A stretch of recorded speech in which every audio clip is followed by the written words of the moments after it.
Hey, thanks for listening to another episode of the Business of Fun podcast. I'd like to wish you a happy holidays. So thank you for listening. My guest today is Matt Ford. He is the CEO of Prism FM. And we had a great conversation that I'll tell you about in just a second. But before I do, I want to remind you to check out my website. It's davewakeman.com. And get the Talking Tickets newsletter, which is at talkingtickets.substack.com. There's going to be lots of new stuff going on in the new year, just around the corner, days away even, as we're listening to this. So check it out, davewakeman.com and talkingtickets.substack.com. So my guest today is Matt Ford. He is the CEO of Prism FM, and we had a great conversation.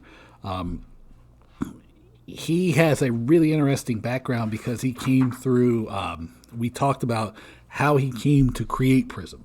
We talked about the impact of COVID on him and how it led him to where he is today. We talked about developing insights. We talked about the tool. We can get into something about the meaningful, actionable idea, which is something I talk about a lot. We talk about the saturation of touring cycles. We talked about useful data. We talked about signals from the internet. We talked about how you can use Spotify to help you understand the likelihood that a show or an event is going to sell well. We talked about traditional media, email marketing, all kinds of really interesting stuff that I think is actually going to be pretty actionable and pretty interesting for you to hear as we head into the new year. So here's my conversation with Matt Ford on the Business of Fun podcast. All right, I want to welcome Matt Ford from Prism to the Business of Fun. Matt, what's up, man? Hey, pleasure to be here. Yeah, Randy told me about you and your podcast, and Randy's a great guy, so I just took his advice, and here I am. Yeah, we're like, we haven't had a chance to meet before today, so we're like flying a little blind, which can either go great or it'll go like really off the tracks. I think though that we have that same sort of energy that I think it'll be totally good, and it'll be like, oh, that was amazing at the end of this, so it'll be good. Agreed. So one of the cool things that I figured out from looking you up and just doing a cursory level of research is that you guys, Prism, has 100,000 or so concerts that go through the platform each year. Yeah. I think like some of the people that are going to listen to the podcast, there's a lot of people who work in venues, work on team side, produce events. They might either know Prism on the surface level, or maybe this might be the first time they're hearing of you. Give us a little overview of what you guys are doing. Yeah. And you asked kind of who I am as well. Yeah, why not? I know you have a really great entrepreneurial history, so we can talk about that as well. Yeah, so I made a decision to become an entrepreneur in college, and eventually kind of found the music industry and really felt like I wanted to help the music industry and spend my time in the music industry, because it was it started with a passion for concerts, put really simply, and I guess it's not the most profound thing ever to say, who doesn't love concerts, but I certainly did, and thought that if I could, make an impact in an industry. Well, festivals and concerts and shows growing up as a kid was like some of my most meaningful experiences. Yeah. And turns out there's a really robust industry that's quite complicated, and I would say ripe for new ideas and help. And in some ways, in other ways, maybe not so ripe for new ideas. That's a conversation for maybe later in the podcast. But anyway, I went on a long entrepreneurial journey after my time at University of Wisconsin, and started building stuff in the dorm rooms, and eventually got traction really early on to a marketing based software for live events, and worked with a lot of the local promoters, and started working with national promoters and met talent agents and record labels. So fresh out of college, got a really kind of interesting experience, like seeing the whole map of the industry. And then I've been working on software the whole time, but actually started planning my own events and working on software to make the planning of events more streamlined. And it didn't start off with Prism, but I was working on kind of like an Airbnb for venues and artists, and actually ended up booking about 1,000 shows myself, just kind of accidentally, something like a mid 20-year-old does. I started a festival in Austin, ended up running it for 4 years and growing it. And then, really almost kind of lost my identity as a tech entrepreneur and became a promoter there for a second. But along the way saw that, when you're doing a high level of shows, a system of record could really kind of benefit anyone that's putting on shows professionally, and there wasn't one. So given my background in software, like that's kind of the incubator that launched Prism. I just realized, hey, like I have a problem with doing all these shows. Every venue that I talk to has a problem. It's hard to keep track of all these details. It's hard to understand, cash flow and all of that. So I can create a software system to track all of that, automate it, streamline it, and just make it better and better over time.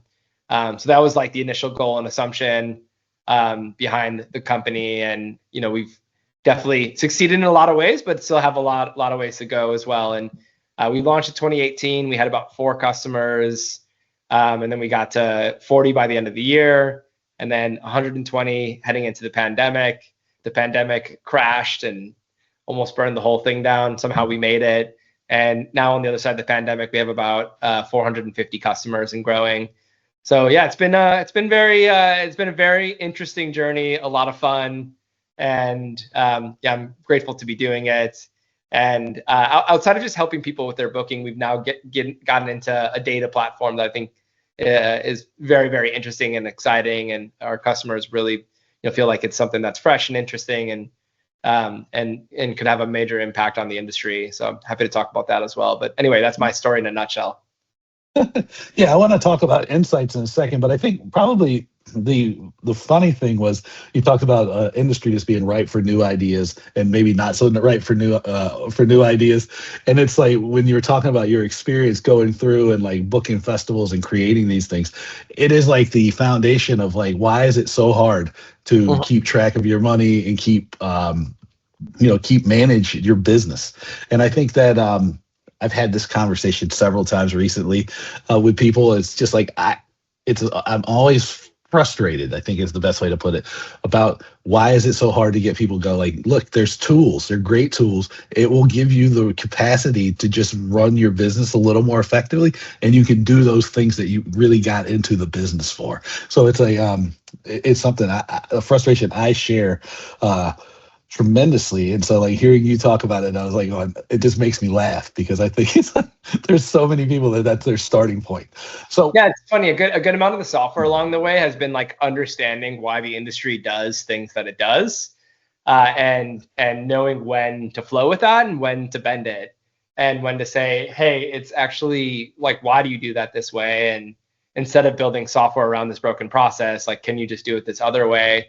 And 9 times out of 10, I lose that battle, frankly. And I think I wouldn't have a company if I didn't listen to the reason why the industry the way that it is. But then, 1 times out of 10, I've been successful in kind of saying, hey, like, why don't you just do it a different way? And people throw in the towel and they say, you know what, like, it's a good point. I heard once that there's a lot of like agreed upon myths in the industry, and I really do think that that's like that was a wise statement that I heard, and it's panned out to be very true. Oh, there's no doubt about it that these myths exist. What would be the one that's like you think is most pervasive? The biggest myth in live music booking? Yeah.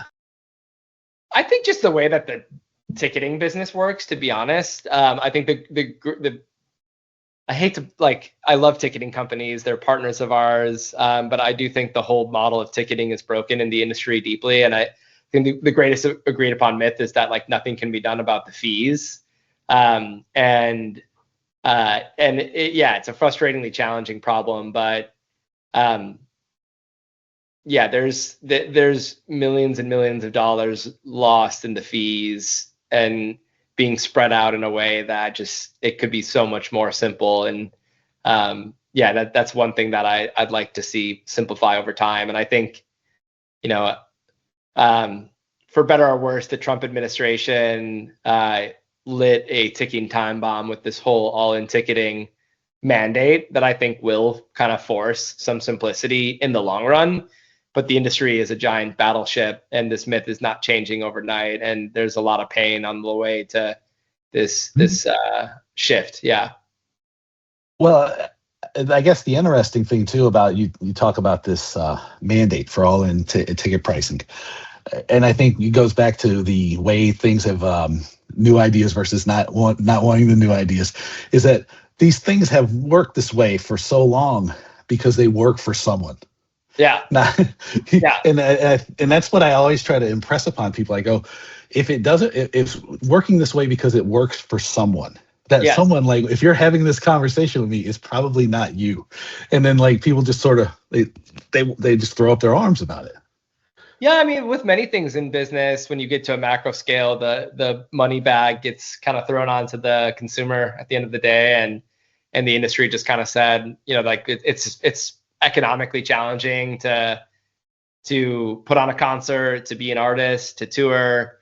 So, the artist said that I need more money, and then the venue said, well, I need more money, and then the ticketing company says, well, I need money to provide for the system, and then they throw in the fee to the consumer when they're checking out. And the cycle has repeated itself such that when you're checking out on Ticketmaster, the fee could double by the time that double the ticket price by the time that you check out. Before the whole all-in thing, and now when people arrive at ticketing pages, they're seeing the all-in prices right up front, and they're just like, oh my god, like a concert ticket is $80, and it's like, well, it's always been $80. You're just used to seeing 40 up front, and then the taxes and fees double it to 80, but. Yeah, it's the frustrating thing is everyone can see how the line slipped moved and the goalpost moved and moved and moved. But yeah, it's definitely by far the most agreed upon myth in the industry for sure. Yeah, we can't do anything different. But that's like true in so many situations. Like, well, it's just the way it is. And I go. And I'm sure you're a similar fashion where it's like on 9 times out of 10, I can't get anybody to budge, but that one time, and it's because like people go, I just can't do anything differently, and you're like, but you can. Like you do have the free will to try something different. It may not work, but it's totally within your power to change the things. But you mentioned here that you also have a new data platform, which I thought was pretty interesting because I know that like probably your competitor would be Polestar, and that's like a monolith, right? And it's like sort of this is like a really great idea that you have because it is sort of a giant, and I'm curious to learn a little bit more about what you're doing with Insight. Yeah, Polestar is an amazing company that created a standard in the industry that really paved the path for this new tool that I created called Insights. And and I'm very grateful that they warmed up the industry in general to sharing data. Mm-hmm. For those that don't know, Polestar, its data share is a way that everyone pools their box office reports into one platform, or that was the idea behind it. Now, I think where Polestar got off track. Well, first off, like the founder, God rest his soul, literally passed away 5 years ago or something at this point. And even before that, he had sold the company 10 years to what's seen as a proxy to Live Nation, and it was started in the 70s. Yeah. So it's just it's a long-standing company, and I would say that their reporting mechanism has just gone. And their innovation has just gone stagnant. Not that someone who started a company in the 70s couldn't continue to innovate, but oftentimes you see more innovation coming from kind of younger, fresher companies, new ideas, and I think that's really what happened here. The old reporting mechanism of Polestar was self-report. Agents would oftentimes pick and choose when they want to report numbers, when they don't want to report numbers. They get the venues report by like publishing lists of the top selling venues across the country. So there's all sorts of incentives to cheat. And as a result, because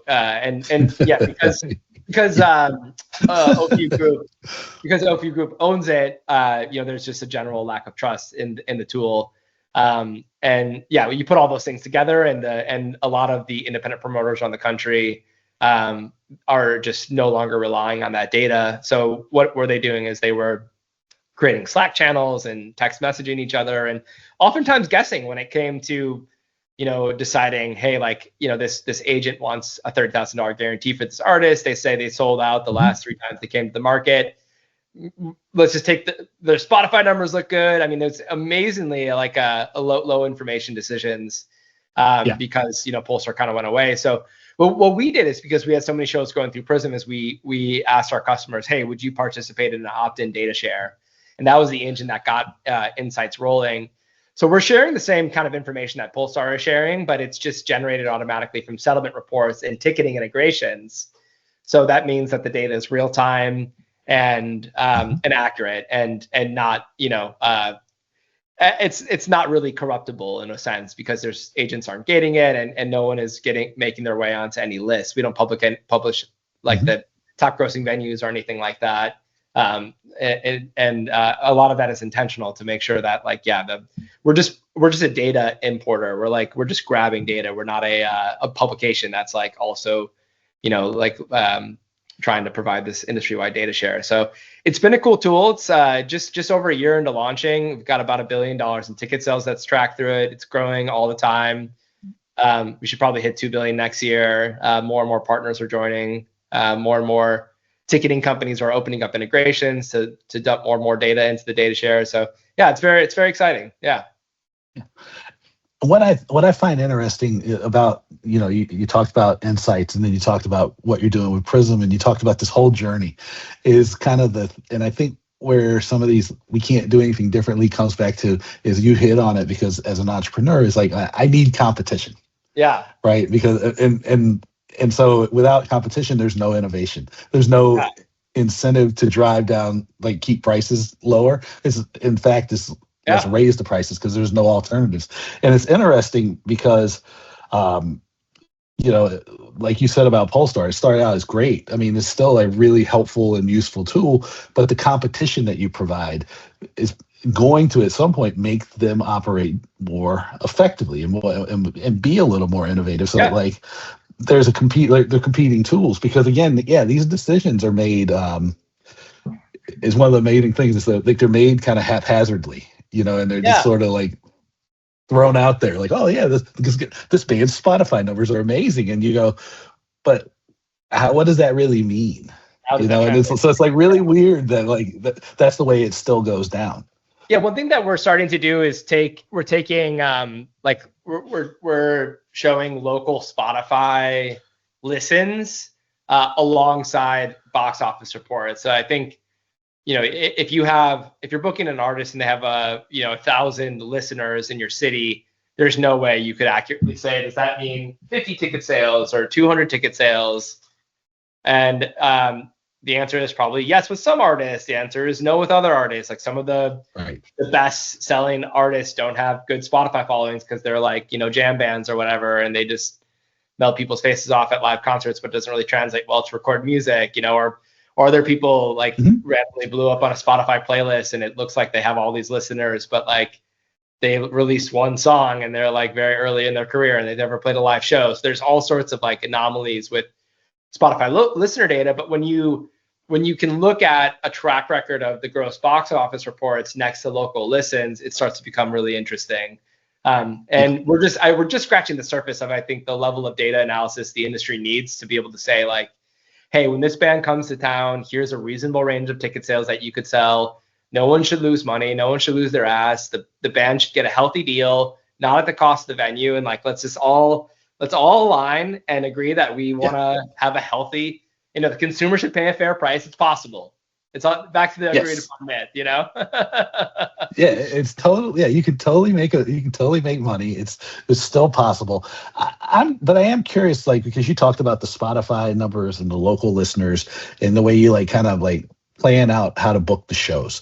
Can you give us a little bit more insight into that? Because I think some of the people, I do have people who book shows that listen to the podcast, and I also have some people who aren't necessarily as aware of it because it's not necessarily their job, but they do wonder about how this goes down.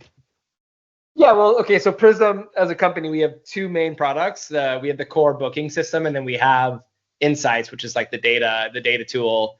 And the data tool is purely to help you assess, like I was saying, what's a reasonable range of tickets this artist will sell in a market based off of past performance.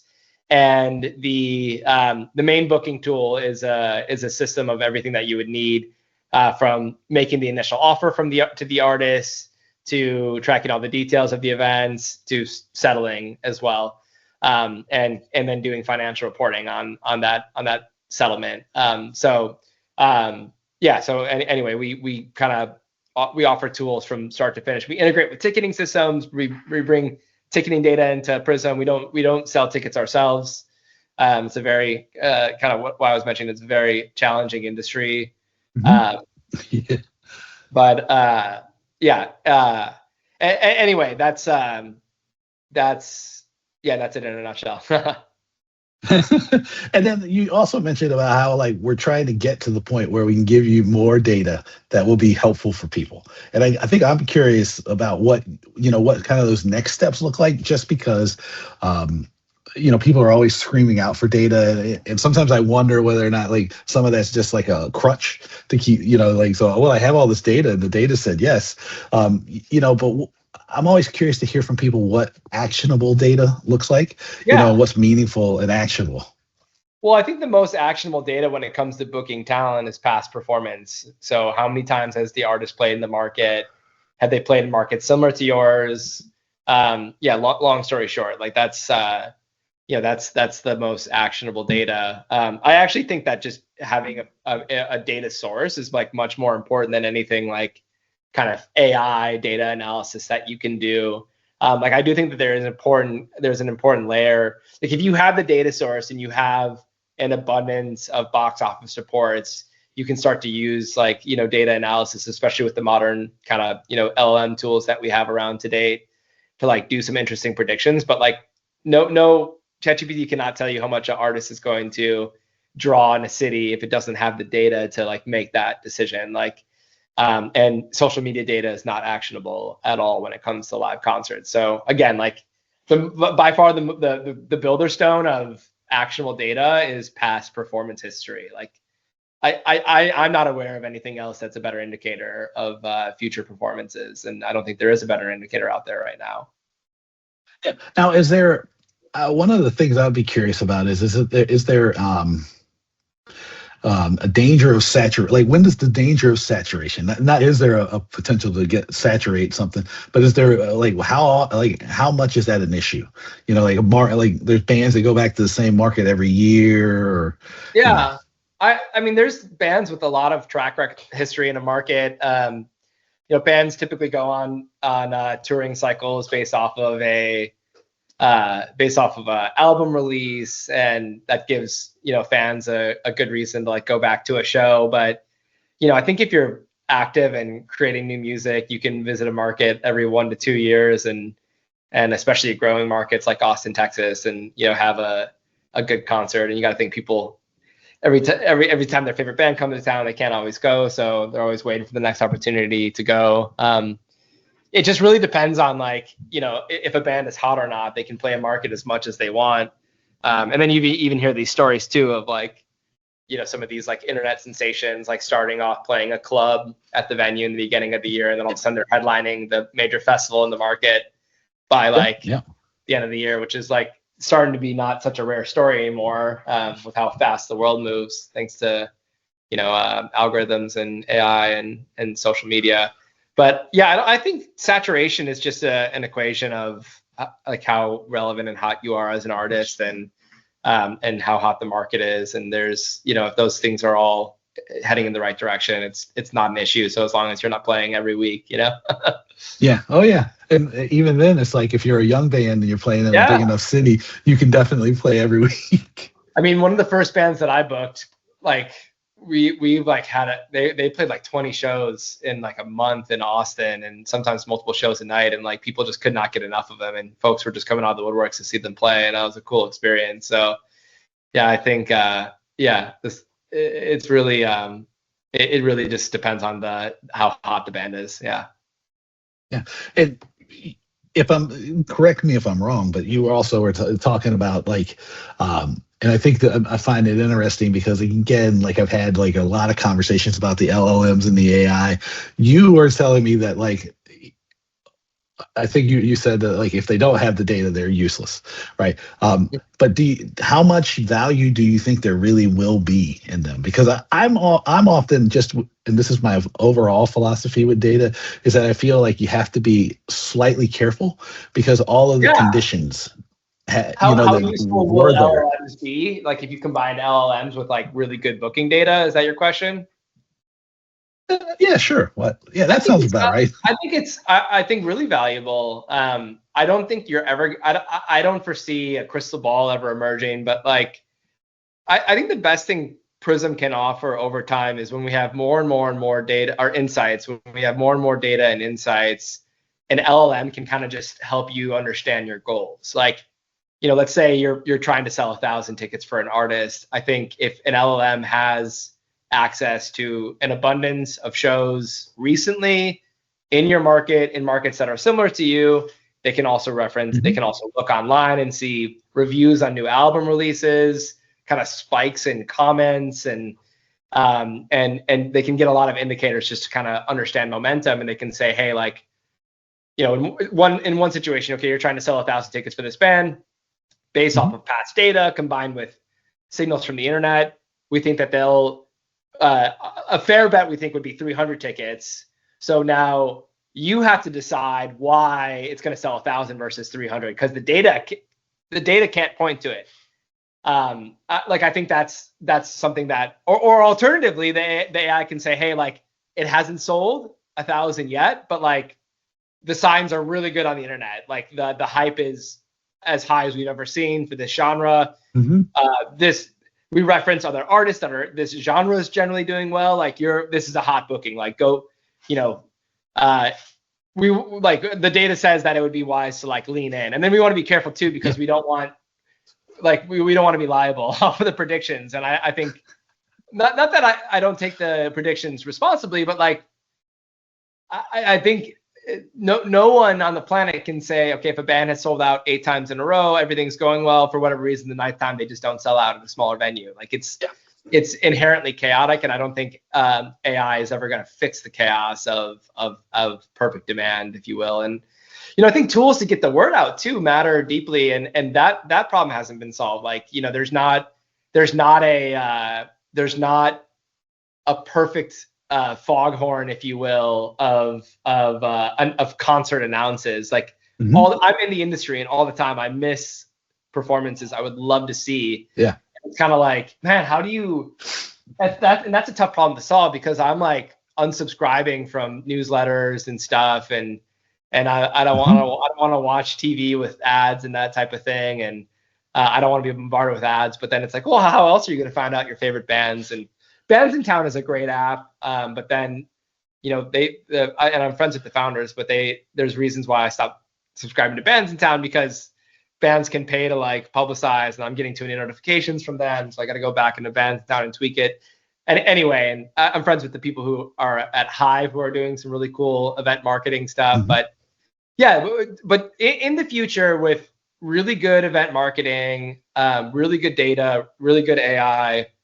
It's going to help remove some of the ambiguity of the predictions, but I don't think the point is ever to replace it or to give perfect certainty about it yet. Yeah. Yeah. Well, it's a prediction, not a guarantee. I think that's what people are always wanting from their data is like a guarantee, and I'm like, there are no guarantees. No, not. I'm not aware of anything that like where you can pull a guarantee from chaos. Yeah. That's a good way of putting it. Now, you also talked about demand here, and like the tools to get the word out. Demand and discoverability is a huge issue. Do you have any? You talked about Hive and Bands in Town, and like how really it's like how do you cut through the noise when, if I didn't turn off the notifications, I would know that there's probably 150 emails that have come in the 20 minutes that we've been talking. What are some of the things that you can point people towards? Because we understand that like social media engagement and followers and all those things are iffy at best as far as predictors and ability to like push people towards things. What are some of the ways that you help or push people towards? Sorry, for what? Yeah, so just as far as like helping with drive demand. Like what are some of the things that you have seen be effective, or that you are able to use? Drive demand for shows. Yeah. I mean, shout out to Hive. Hive is like a great EMS and SMS platform. Symbol is a competitor of theirs, also a good team and good product. Like everyone needs to have like really good email marketing, SMS marketing. And you know, the SMS like again, like I think a really good venue is like extremely, and like people unsubscribe when you are not intentional about the way that you email and you text them. So by using something like Hive, it dramatically improves those odds. And then yeah, Bandsintown again is another platform because they've got 100 million people that have said, hey, I want to be in the loop when concerts happen. And then just, you know, traditional media is underrated. I mean, I think there used to be like postering services around town. Like there's in Austin, there was a guy who would like rollerblade and put posters up, and I don't think promoters put posters up. And I'm like, honestly, kind of sad about that because like I found out about shows all the time from, you know, whatever, like being at, you know, the juice store and oh, there's a concert poster right there. Oh my, fuck, I didn't know that person was coming to town. Yeah, I missed Yo-Yo Ma's like first visit to Austin in like years, and I play cello, and I'm like, oh my god, how did I miss that? And then I go and subscribe to the list, and then and then again, like, you know, email is difficult. So I think I would sign up to more like text message. If more of the venues in town use text messages, I would sign up for it because I'm like I check my texts, and my texts are not like out of control from spam. Thankfully, and like there's stricter rules around SMS. So I think when you got someone on SMS, it's a really like, I think I'm a huge fan of SMS. Yeah, like because there's more. It's at a sweet spot right now where like email is like too messy. It's gotten out of control. Anyone can get a hold of my email, and the filters aren't good enough to like filter out the stuff that I want, but not filter out the other stuff. Not to mention like I've got 1,000 work emails, so. You know, I would sign up for more SMS lists if I was a venue. And then again, like, you know, just you're using Meta to like using Meta, like it's kind of old school, but using Meta to like, hey, this band's coming to town. You know, target the folks that are interested and have the band do targeted blasts. You know, in the area, like that's key.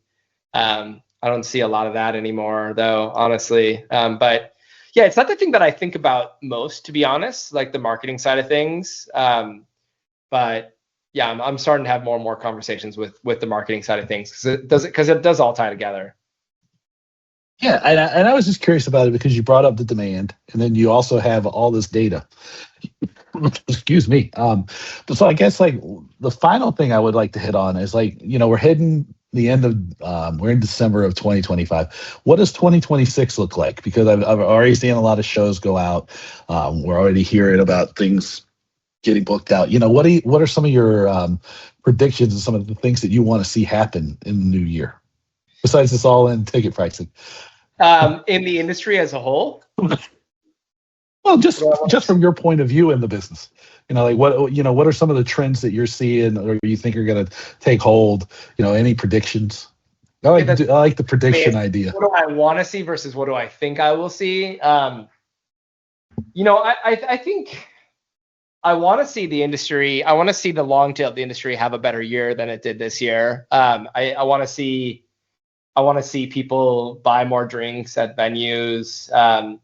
And I actually think both of those, it's funny because like this is the problem with human predictions. It's like I start off with what I want to see, and then I kind of gymnastics to like you know, to back into that. But yeah, look, I think last year was a really tough economy for the industry, and I do think it's going to turn around a little bit. I think the concert industry got really weird with like every like a lot of bands got pushed up to the arena level that probably shouldn't, and a lot of performances got sucked out of the club market, which is a great thing for arenas. But I think arenas just were a little bit overbooked, and some of that's going to naturally flow back into the clubs and amphitheaters and theaters. And I think people are going to drink more. You know, we really kind of like sober there for a minute, but you know, come on, like let's all like have a beer, and when we go to a show, like it's not a big deal, or a cocktail or whatever.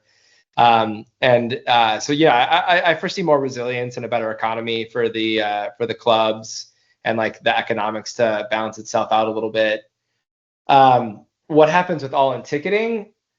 It's one of two things. I mean, status quo just is really sticky, and deal structures don't change, and it's just kind of, the more things change, the more they stay the same, or like, or some kind of, or deal structures start like reorienting a little bit to something more kind of fair and equitable. I think ticketing companies have gotten a little bit more sober about the deals that they're doing, which I think is driven by the all-in ticketing as well, because the ticketing fees benefit the ticketing company probably most out of anybody, and that allows them to finance venues because they can just stuff the payback of the financing in the fees. But that's gone now, and the venues are less receptive to taking bigger deals because they know they have to advertise that price up front, so it's going to hurt their demand. So I think ticket prices are going to come down. There's no question next year, or at least stay the same. They're not going to increase, is my guess. But then again, am I talking about what I hope to see versus what I think we'll actually see? But yeah, there's a few predictions there. Yeah. I like that. I'm going to put that'll be the headline of the podcast. Of like, Matt says that ticket prices are going to stay the same or go down, Yeah. and that'll get people like going crazy, because I with you. It's like, what I think everybody needs to just have a drink a little more often. I think it would help everybody out, just a touch. Maybe I came out of nightclubs. People are going to drink more versus you can call it whatever you want, but anyway, yeah. So, Matt, where can people find you on the internet? Yeah, if you're, I'm on LinkedIn. Kind of I have a podcast, the Live Music Industry Podcast. So between Prism's LinkedIn, my LinkedIn, the Live Music Industry Podcast, Prism's Instagram is a good one. Prism FM on Instagram. And yeah, I would send people to the Live Music Industry Podcast and Prism FM Instagram. And that's all my kind of Prism related stuff is on there. Yeah. Awesome. Well, thank you so much for doing this, man. Yeah, it was a fun combo. Yeah, appreciate it. Let me know what you thought of my conversation with Matt Ford by sending me an email. It's my name, Dave at davewakeman.com. Check out my website, davewakeman.com, and get the Talking Tickets newsletter at talkingtickets.substack.com. Lots of interesting things planned for the new year.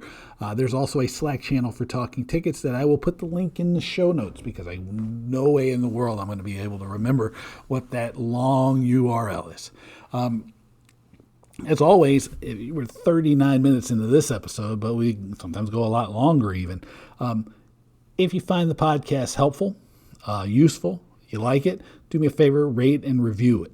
Share it with your friends and colleagues. All these things help me get great guests like Matt, like Daniel Krijan, Nick Falzon, all these people that you've been hearing from the last few weeks and you'll hear from in the new year. Do that for me. It also is positive encouragement, and I'm a sucker for it, but I appreciate it. As this is the holiday season, thank you so much. Have a nice holiday season.